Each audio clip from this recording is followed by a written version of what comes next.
let's make an Ethernet cable. There are some special tools you'll need. You've got this buzz-whizzy thing with lights. It goes do-yo-yo-yo-yo. This is a crimping tool, although it has a cutter and a stripper also on there. It's ratcheted and it has a few parts. This tool has two crimpers, RJ45 and RJ11. It has a wire stripper, that's no good. And it's got a sleeve stripper, that makes us happy. Yay! This is the same kind of tool, but it's got some parts that work a little bit better. There it is crimped down. This one also has an RJ11, a stripper, that's no good. It also has a cutter.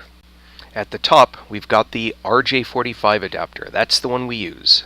Alright, let's make the cable. So first you're going to strip off the outer sleeve. Notice I turn the wire, not the tool. Just pull the extra sleeve off, don't need it. There's string inside that's used for strength. We want to find it and cut it off. It's not difficult. Just get a pair of scissors and snip. Mazel tov. Something else we don't need, so we can just throw that away. Now, there are 4 twisted pair of wire. They are orange, green, blue, and brown. The colors do not go in that order. It's close though.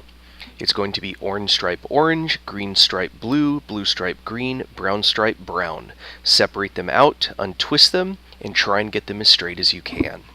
Then you're going to mash them together and shimmy them back and forth. Pull the sleeve, shimmy back and forth. Pull the sleeve, shimmy back and forth. You want to try and unwind them as far back as you can. It will be useful when you go to put the end on later. Sometimes you just get one that won't go all the way back. That means you got to unwind it one more time.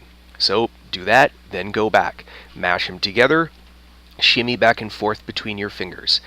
Use a bit of force. This stuff is pretty strong. Sliding your fingernail between the wires can help straighten them out. You can pull them individually or as a group. And then again, back and forth. You want to go back and forth. It seems a little tedious, but when you get good at it, it gets pretty quick and pretty easy. When you're finished, it should look almost like exactly what it's going to do inside the cable end. But the sleeve should be pulled back as far as you can manage. Next, we grab the tool and we're going to clip the wires down. This gives us a clean end to work with.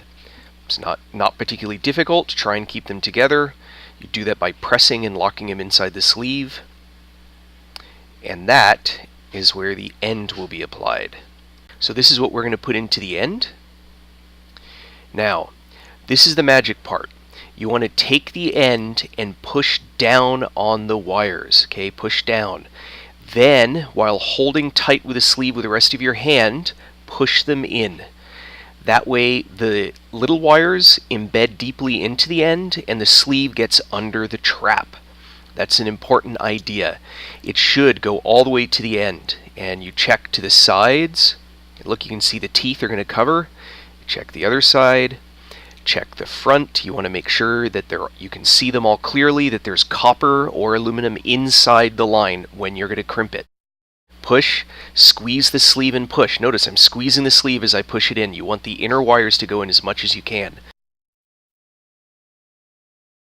And now just put the end in the tool and squeeze. Alright, here's another example. I clipped it purposefully a bit shorter to show why pulling back the sleeve is so useful as you're doing this process. So I go to push the wires in and they don't reach the clamps inside. So if you closed it right now, you just pull the wires right back out again. The way we'll fix it is just to pull the sleeve back.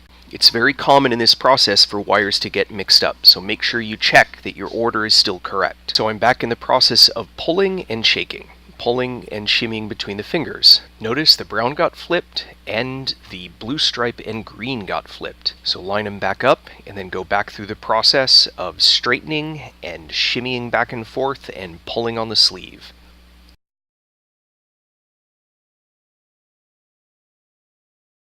Once you're done with that process, grab the end and you're going to do the same thing as before. You sort of push down a little bit, slowly put it on, and it forces the wires back together again, and then inspect.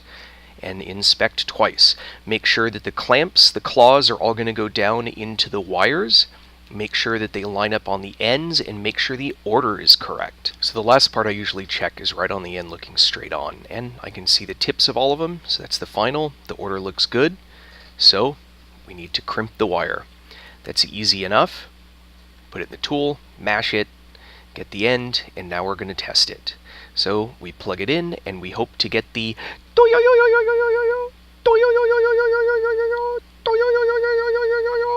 all good.